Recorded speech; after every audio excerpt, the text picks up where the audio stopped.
Voilà, merci donc la régie, chers amis téléspectateurs, ñuy am mbégte ak kontaan di ànd ak yéen sur seen chaîne de télévision la TMS TV ñëw ci émission Petit Matin may am nag mbégte ak kontaan di ci ànd ak mon jeune confrère Seydou ñu bàyyi la nga nuyoo ak téléspectateurs yi lay seetaan sur la TMS TV ci émission thématique bi Petit Matin.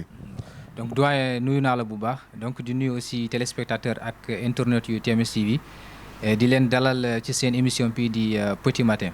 jërëjëf di jël nuyoo bi nag di ko teg ci loxo PDG bi Alaaji Thierno Moulay Sow ak njabootu Thierno Moulay Sow gi yëpp moo xam vraiment personnel bi ñëpp. alors tey thème bi nous allons parler de l'actualité, un fait d'actualité vraiment ñu gis ko depuis hier 19 janvier 2022 muy la conférence de presse de Ousmane Sonko. Ousmane Sonko donc def conférence de presse maanaam pour un peu fustiger maanaam le déroulement du procès bi nekk en cours maanaam digganteem ak soxna su Adji Sarr parce que d'après information yi le dossier là dañ ko transmettre le doyen des juges Maham Diallo dafa transmettre dossier bi à la chambre criminelle alors loolu nag dafa mel ni daal Ousmane Sonko maanaam xelam dallu ci loolu daal àndu ci en quelque sorte Seydou. effectivement doyen comme ni nga ko waxee donc dossier boobu na vraiment nekk na dossier bu yàgg. donc mu amoon diggante ki nga xamante ni moo di Ousmane Sonko. ak Adji Sarr. waaw donc ñu accusé ko woon li nga xamante ni moo di viol. te kii di Ousmane Sonko mu nekk leader bu Pastef. donc dossier bi gisoon nañ ni vraiment yàgg na. te ñu bëri aussi jotoon nañ leen woo ci dossier boobu. donc boo gisee bu mujj mooy bi nga xamante ni amoon na confrontation le 6 décembre bi weesu mooy diggante Ousmane Sonko ak Adji Sarr. donc procès bi ñu maanaam ñu def li nga xam ñu boucler li nga xamante ni moo di enquête bi. donc ñu doon xaar peut-être non-lieu wala procès. dëgg la léegi démb nag ñu gis wala barki démb sax ci àllarba gi ñu ki nga xamante ni moo di comme ni nga ko waxee le doyen des juges di Oumar Maham Diallo dafa renvoyé dossier bi en procès. donc le leader de Pastef moom démb def na benn déclaration comme d'habitude parce que moom d'habitude yooyu la saa bu amee kii rek day génn def benn déclaration de presse après pour expliquer nit ñi. donc déclaration boobu nag lu ñu mën ci jàpp mooy man moom vraiment thèse li nga xamante ni moo di viol mënu ma ne amut parce que loolu moom diggante ñoom ñaar la. parce que en tant que ay citoyens ñoo xam parce que instant ku ci wax moom peut-être da ngay wax loo nga xamante ne rek. maanaam maîtriser woo ko mais lu leer ba leer mooy d'après les faits maanaam bu ñu gisee parce que après dossier bi day évoluer les arguments ngay dégg ay yeneen mais lu ñu dégg. ak témoignage yi man moom vraiment. j'affirme li nga xamante ni moo di thèse complot bi moom mënuma ko jënd ci dossier bi. parce que déjà c'est-à-dire je ne soutiens pas Ousmane Sonko mais lu ñuy joxe comme ay argument ak lu ñuy mettre sur la table mënoo ci génne thèse complot bi xam nga lu tax doyen ma wax la mënoo ci génne thèse complot bi. dëgg la parce que ki nga xamante ni moo di Adji Sarr bu ñu xoolee ki nga xamante ni moo di MC Niass ba ñu ko njëkkee woo xam nga le doyen des dafa jox ki nga xamante ni moo di le doyen des juges ay audio. ki nga xamante ni moo di Adji Sarr moom mu siy wax lu bëri te ñu bëri déglu nañ audio boobu. léegi doyen de juge ba mu wootee Adji Sarr dafa ne moom la mais da doon peut-être dama tester ki nga xamante ni mooy MC Niass di xool lan la naka lay réagir wala affaire yooyu noonu mais dañu gis après kii am na benn femme bu tudd Mati def benn live moom Adji Sarr mu ci intervenir di naan non du moom voix bi dañu modifier xam nga déjà am na ñaari wax. dëgg la te loolu munoo xam nga bu nekkoon maanaam. mais y a beaucoup de versions. c'est-à-dire y a beaucoup de versions man loolu tax thèse complot bi moom mënuma ko ci dindi ci dossier bii nii. ak li nga xamante ni moo di tamit procès verbal yu si génn ak lii di comment dirais-je document interne de la gendarmerie lu ñu siy wax loolu yëpp boo ko dégloo mënoo dindi li nga xamante ni moo di thèse complot bi donc Ousmane Sonko il est dans sa logique en tant que leader politique du nangoo nag dekk li nga xamante ni moo di l'agneau du sacrifice parce que tey bu toogee tamit croiser les bras li ñuy def ki nga xamante ni moo di Karim Wade li ñuy def Khalifa Sall moom loolu lañ koy def donc il est dans l'obligation di génn di wax ak askan wi moom nag boo gisee saa buy wax day woote askan parce que askan bi la am maanaam bu taxawee moom kese naan kii rek bu moytul gars yi dañ koy sacrifier. loolu tax de temps en temps saa buy wax day woo askan wi pour ñu gën koo jàppale te man moom vraiment procès bii nii de comment dire encore dossier bii nii yàgg na vraiment war nañ ko vider te man li ma yaakaaroon xëy na non lieu man laa si gënoon yaakaar parce que li ma gis ci argument ki nga xamante ni moo di accusatrice bi daanaka joxewuñ li nga xamante ni c'est palpable li nga xamante ni mën nañ ci teg sa ay bët nga ni carrément. mais xam nga aussi tamit joxewu ko devant l'opinion mais on ne sait pas yan élément la juge bi am maanaam le enquêteurs yi maanaam yan élément lañ teg ci loxo tribunal. effectivement mais xam nga doyen. xam nga ñu ne maanaam wax xam nga wax moom bu ñaawee nag di dégg nu baax quoi maanaam léegi ki nga xamante ni moo di doyen di xamuñu lu ñu ci xam mais boo xoolee le doyen des juges di Oumar Maham Diallo moom mi ñu confié dossier bii nii dossier Sonko bi moom avant ñu koy confié xam nga Samba Sall moom moo njëkkoon yor dossier mooy le feu Samba Sall mais moom dafa bindoon ci page am dinaa noonu dañ ko war a tëj affaire yooyu noonu moom le doyen non dañu war a tëj li Ousmane Sonko d'accord léegi nag moom bu demaatee ba ci kam ñu confié ko dossier boobu donc à un moment donné quand même da ngay ragal peut-être ñu taxawoon dinaa noonu nañ ko tëj nañu ko kii jékki-jékki ñu indi ko foofu confié ko dossier boobu ah loolu aussi c'est à revoir te ñee lu ñu ne woon comme day indi ay suspicion quoi day indi ay suspicion te ñee maanaam seen i avocat mooy ñoom Adji Sarr dañu ne yoroon nañ ay des arguments ay preuves bu ñu ñëwee le jour de la confrontation dinañ ko joxe mais depuis lors gisuñu benn preuve daanaka ay wax rek avocat bi rek mooy génn di wax ñeen au moins teg nañ lu nga xamante ne mën nga ci sukkandiku nga ne lii c'est raisonnable waaw mais donc man xam nga li ma jaaxal mooy xam nga aussi on ne peut pas aller en procès jël un dossier renvoyé ko à la chambre criminelle sans qu'il y ait des éléments d'appréciation au moins des éléments de preuve tamit est-ce que loolu tamit du tax nit ñi xaw a réfléchir tuuti par rapport à ça waaw mais comment dirais-je encore rapport interne de la gendarmerie loolu en tant que doyen du juge boo ko yoroon wal maanaam bu mu njëkkee déglu ki nga xamante moo di Adji Sarr le fait que mu déglu Adji Sarr mu ñëwaat après Adji Sarr waxaat beneen wax parce que ba mu déglu audio yi Adji Sarr moom lu mu wax ba mu génnaatee tamit du loolu la wax mais loolu rek waroon na renvoyer dossier bi non lieu man ci li ma yaakaar ak rapport kii bi ak kii ki nga xamante ñoo ngi koy menacé mooy le kii la tur bi laa fàtte mooy bi ko bindoon rapport bi médecin boobu mais kooku tamit bu ñu ko dégloo war nañ xam ne carrément que lii dossier bi waroon na dem non lieu donc on a suivi Ousmane Sonko mais am na benn partie boo xam ne nii si ñu wax suñu techniciens yi si l'élément est bon cette partie là Ousmane Sonko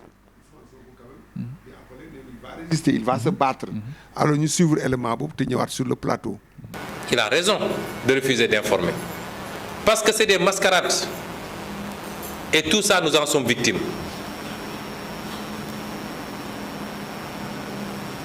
Quand nous saisissons la justice ne bouge jamais. J'ai parlé des 94 milliards. J'ai déposé des plaintes contre monsieur Mamour Diallo.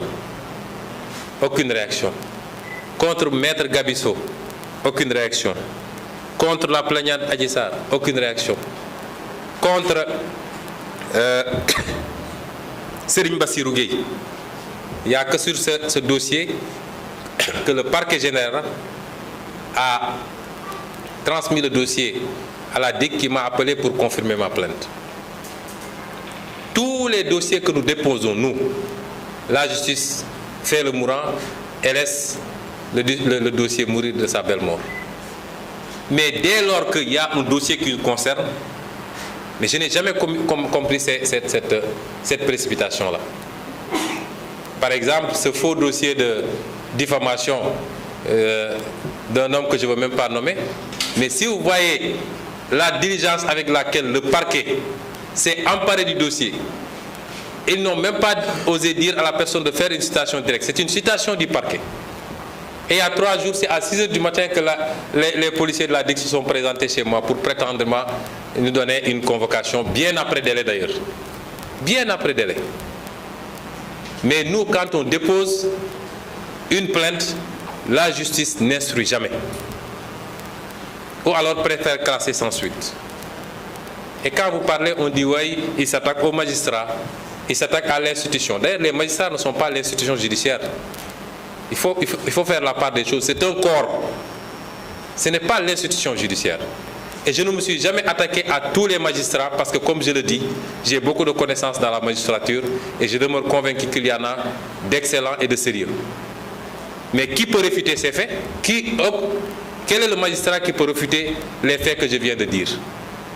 Tous les magistrats que vous rencontrez vous disent que ce que vous dites c'est vrai. Nous connaissons le mal de la justice. Nous connaissons les problèmes qu'il y a. Mais ils préfèrent le dire dans les couloirs. Donc, je veux dire aux Sénégalais qu'aujourd'hui, nous avons un adversaire politique et c'est une partie de la justice sénégalaise et il faut y ajouter dans cette liste désormais M. Oumar Maham Diallo. Je voudrais conclure pour dire aux gens, à tous les Sénégalais, ce que j'avais dit en 2021 et je le réitère. j'ai toujours invoqué mon droit légitime, constitutionnel à la résistance, moi, Ousmane Sonko. Et jusqu'à la fin de ma vie, je résisterai. Nous n'accepterons jamais l'injustice. Personne ne peut m'empêcher, s'il plaît à Dieu, d'être candidat en 2024. Voilà merci donc dégg ngeen Ousmane Sonko di maanaam di wane ne en fait du jéngu quoi en quelque sorte alors mais man sama préoccupation mooy tey ce dossier là c'est presque 2 ans parce que bu ñu xoolee mars 2021 au mois de mars 2021 un dossier qui a fait 14 morts dont un jeune qui est ici au niveau de Cambérène Cheikh Wade ndeysaan bokk ci ñi ñu boom alors tey man sama préoccupation mooy est-ce qu'on doit aller vers un procès équitable ou bien dañu war a prôner l'apaisement. non procès moom dañ fay dem parce que déjà doyen le doyen des juges renvoyé na ko procès moom day am instant yi jàppaguñu date bi léegi nag problème bi mooy day am condamnation wala dañ koy bàyyi te problème bi xam nga dossier bi. mais est-ce que tu n'es pas pour l'apaisement yow fi mu ne nii. waa apaisement pour ne pas que ñu vivre la ñu dundoon. non xam nga tamit boo nekkee ci dëkk. il faut aussi ñu dawal yoon. parce que y' a pas que mais Ousmane Sonko c'est pas évident que mu dem uyu ji de. parce que dégg nga ko d'ailleurs le juge l'avocat de Adji Sarr. Maître El Hadji Diouf. dégg nga mu naan Ousmane Sonko way nii oui nii non donc Ousmane Sonko il n'a pas été clair sur la question de journaliste. du journaliste comme quoi est-ce que dina dem au procès ou pas. loolu déglu naa ko démb. mu ne xamagut ndax dina dem procès wala du dem procès mais procès foofu mu am maanaam yóbbu nañ ko procès ba pare. waaw mais c'est-à-dire xam nga dossier viol c'est-à-dire bu ñu ñaari citoyen parce que Ousmane Sonko c'est un Sénégalais. Adji Sarr aussi c'est une Sénégalaise ay citoyenne lañ nekk fii ci Sénégal donc bu dossier boobu amee foog ñu dem dossier bi jusqu'au bout mënuñu jékki-jékki rek no pour l'apaisement après ñu bàyyi dossier boobu. parce que c'est pas y a pas que le dossier de Ousmane Sonko ñaata dossier viol ñu fi jaar te ñu dem maanaam ba aboutir jusqu'au bout mënuñu jël dossier boobu pour apaisement rek xam nga apaisement instant yii y a pas de condamnation procès moo amagum maanaam dañu renvoyer dossier bi en procès. waaw mais c'est-à-dire que Seydou fi may waxee mooy tey au cas où ñu fixer la date du procès. du procès. normalement Ousmane Sonko ak Adji Sarr dañu war dem comparaître. mais au cas où par exemple Ousmane Sonko ne du déférer.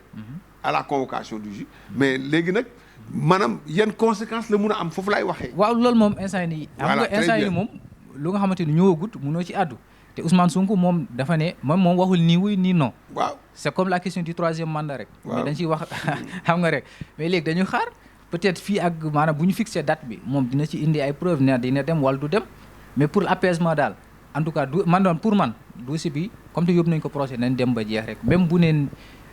maanaam bu joxewut ak lu leer te yaakaar naa ni moom moo gën a bëgg que dossier bi ñu vidé. waaw parce que non parce que moom nee na bon déjà il a condamné le comportement de Maham. donc nee na wóoluwu ko. parce que il fait pas maanaam il est là pour maanaam mettre en œuvre un complot bu ñu def contre sa personne. du rek dégg ngeen ko ci wax ji. donc ku mel noonu. ci waxam boo fekkee ne jàng nga trop parce que yaa ko wax léegi am nga seetlu am nga dégg-dégg tey bu ñu xaar moom mu dem ci procès bi man gawma ko parce que déjà xam nga dem ci procès boo xam ne déjà yow tu es condamné d'avance entre guillemets mais jarul nga di fa dem. non xam nga avant bii di ñëw maanaam avant procès bi amoon na benn buñ nga njëkkee woo. moom avant confrontation bi. boobu c'était la même question c'est-à-dire yii débat bi moo doon suscité est-ce que dina dem wala du dem mais à la dernière moment dafa dem répondre. waaw mais xam nga kooku. dañ ko def dans un cadre privé. à huis clos la woon. comprendre nga journaliste nekku fa des choses comme ça donc les deux parties ñoo fa nekkoon ak seen avocat. mais bii bu ñu demee en procès certainement je dis bien suñu resté dans les dispositions réglementaires d'un procès ce sera un procès public gars yi seetaan si loolu mooy problème bi nag en tout cas daal loolu moom mënaguma ci àddu ci tax moom ne waxul waaw waxul déet mais nañu xaar mais en tout cas dans tout man fi may kiiwee rek maanaam Ousmane Sonko il est dans sa logique. waaw mais parce que yow yaa ngi prôné dañu war dem procès te déjà l'intéressé ma ne procès kay am na ba pare waaw maanaam ñoom dañuy yóbbu dossier bi procès ba pare parce que man dama ne woon. waaw man kay non lieu laa prôné woon dama ne. normalement dossier bi waroon bu ñu gisee. parce que argument bu ñu demee audience publique lay doon. waaw maanaam bu ñu gisee argument yu ñu fi tegoon yëpp avant procès bi di ñu koy téye. non lieu waroon na mën a am parce que man d'après les arguments yu ngay gis ñu fi teg rapport interne de la gendarmerie ñu fi teg ay kii comment dirais-je procès verbal yu ñu fi teg yëpp vraiment juge bi bu ci sukkandikoon mënoon na yóbbu dossier bi non lieu mais procès kay am na ba pare. léegi nag lu si des ñu xaar ba ci kanam rek ñu xool après bi fan lay mujje ndax moom dina dem répondre wala du dem répondre mais en tout cas lu leer ba leer mooy doyen Ousmane Sonko instant yi nii le gouvernement dinañ def le tout pour ba peut-être écarter ko à l'élection présidentielle pour écarter ko ci élection yi élection 2024 parce que instant yi nii moom xam nañ ni moom bu demee poids la ci élection présidentielle on est à presque 13 mois des élections waaw léegi nag problème bi mooy te y a pas que le dossier Sonko Adji Sarr de instant yi moo ngi gis nga dossier diffamation bi nga xamante ni kii porté Cheikh Yérim moom ak Cheikh Yérim ak Cheikh Yérim Seck ak Mame Mbaye Niang le ministre du tourisme. waaw le dossier rapport Prodac bi mais pourquoi nag vraiment je crois que là ça mérite quand même qu'on y revienne pourquoi tout cet acharnement sur Ousmane Sonko déjà le dossier Adji Sarr alors Cheikh Yérim Seck notre confrère aussi génne un article un livre di ko ci incriminer Mame Mbaye Niang taxaw fële d'ailleurs maa ngi dégg sax Nafi Ngom defe naa c'est elle mu ne mooy la dame là nee na aussi moom tamit dafay dem porter plainte mais pourquoi tout cet acharnement là autour sur la personne de Ousmane Sonko loolu laa doon expliquer léegi ma ne Ousmane Sonko tey opposition c'est-à-dire c'est le leader de l'opposition mënoo contester peut-être am na ñoo mais c'est le leader incontestable de l'opposition te actuellement bu ñu demee élection présidentielle de 2024 moom bu présenté wu même bu gagné wut en tout cas deuxième tour dina am te deuxième tour bu amee moom bu demul ñoom Khalifa il a de fortes chances c'est-à-dire il a de fortes instant yi moo ngi à 70% pour gagner élection yi parce que xam nga les résultats de les élections locales ak élections législatives yi loolu baromètre la pour xam ni carrément bu ñu demee élection présidentielle waaw léegi nag ñoom nguur gi pour éviter loolu noonu dina jëf le tout pour au moins xam nga bu ñu condamné Ousmane Sonko xam nañ ni day tàng dëkk bi day tàng mais mën nañ ko condamné avec sursis ñu condamné ko avec sursis maanaam du tëdd mais dañu ñàkk droit am du mën a doon candidat en élection maanaam day perdre ses droits civiques effectivement moom nag xam na loolu c'est-à-dire pour éviter être l'agneau du sacrifice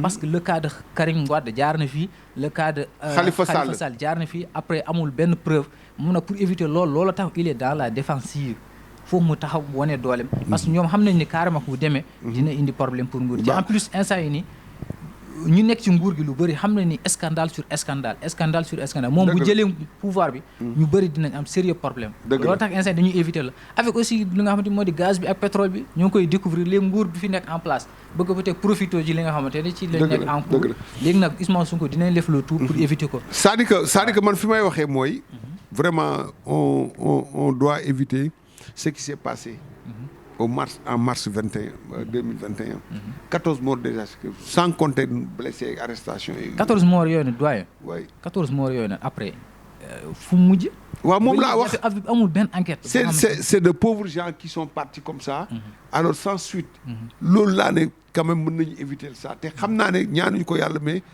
bu coow jógeetee lu mel noonu jógeetee tamit ay incident quand même defe naa ne peut-être ce sera des chiffres incalculables. xam nga instant yi nii pour éviter doguma la pour éviter loolu xam nga instant bi dañoo dem ba à un moment donné c'est-à-dire confiance diggante justice bi ak le justiciable c'est-à-dire la justice et le justiciable dafa am problème maanaam confiance bi moo manqué foofu te ñu bëri instant yi nii wóoluguñu justice parce que justice nu muy doxalee parce que dafa am dossier yoo xamante ne tey bu ñu ko indilee bu dee nekk na au parti au pouvoir waaw xam nga nag bon le président moom moo waxoon ne am na dossier daf ci def kudd effectivement waaw mais bii est-ce que bu ñu ci teg kudd moom tamit nag pour jàmm am moo c'est pourquoi j'ai parlé d'apaisement Seydou mais xam nga problème bi xam nga et puis nos chefs religieux aussi am na fa bu fa tollee mais dinañ jóg nag yëkkati seen kàddu dem wax ak doy xam nga lu tax mënul teg maanaam dossier bi mënu ci teg kuddam c'est-à-dire moom da leen di arranger c'est-à-dire condamner Ousmane Sonko moom loolu mooy seen arrangement loolu tax pour ñu jël dossier bi teg ci seen coude déedéet mais condamner Ousmane Sonko ba pare mettre le pays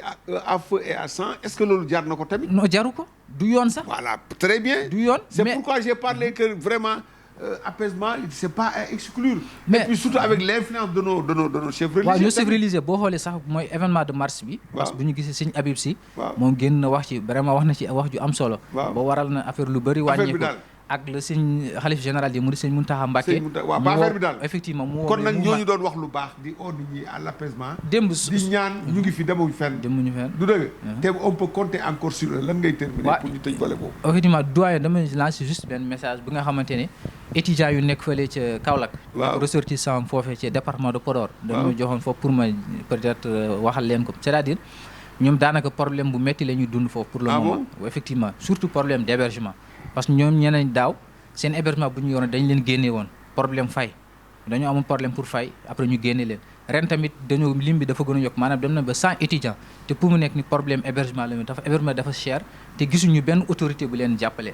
donc may interpeller rek ñi nga xamante mais doo kaasa aussi étudiants yi doon marché temps yi la fële à Ziguinchor ne xaw ma ñoom tamit fii dañ gars yi dañ leen génne parce que fayatuñ effectivement mais loolu aussi am na effectivement mais bii muy étudiants yu nekk Kaolack te ay ressortissants de Podor vraiment may interpeller ñi nga xamante moo di les autorités. xanaa vous êtes de Podor. man je suis de Podor. ah d'accord oui je suis de Podor après loolu tax après ñu envoyé ma texte bi. waaw comme ça mu mun ne leen jàllale pour nga mun ko jàllale effectivement quoi. kon nag là-bas du côté de Podor. nuyu vraiment waa Podor waa yi. effectivement di nuyu quartier Law Demba quartier Sancane Thiofi Suyma Ndiobé biir Podor yooyu yëpp je connais bien Podor effectivement nag maa ngi ci càngee laa nekk ak Dimat. Dimat d'accord Dimat am na Dimat jéeri am na Dimat waalo fanay jéeri fanay waalo effectivement voilà merci donc le mot de la fin Seydou. ok donc noonu la rek doyen. donc comme ni nga ko waxee vraiment dossier bi na nekk dossier bi nga xamante ne ñëpp dañ si ñaan li nga xam moo di jàmm ak salaam. parce que vraiment bu tàkkee tamit baaxul ci réewu Sénégal parce que li ñu fi gisoon au mois de mars bëgguñu mu ñëwaat fii nii donc nañu def lépp daal pour jaarale ko ci yoon justice bi li nga xamante ñu xool seen akulaay taala ñu jéem koo atte ñu atte li nga xamante ne moom war ñu bañ a atte li nga xamante ne moo di atte politique donc di nuyu téléspectateur ak internautes yu TMS TV ñëpp di leen jox di daje rek beneen plateau ji Petit Matin di la nuyu aussi yow doyen. merci beaucoup donc voilà donc c'est sur ces notes que prend fin l'émission spécialement consacrée à ce feuilleton qu'on a vécu pendant presque 2 ans muy ce problème entre Adji Sarr ak le leader de PASTEF Ousmane Sonko. C'est pourquoi dans mes propos vraiment j'ai dit que un procès équitable ou à défaut au moins ñu xool quand même si on peut trouver maanaam benn apaisement parce que quand même le Sénégal toll nañ foo xam ne tey bon si on regarde un peu en arrière nous avons encore des regrets par rapport à ces 14 innocents vraiment qui sont partis comme ça sans suite. Voilà donc l'émission Petit Matin ñu ngi leen di jox dig daje sur TMS TV.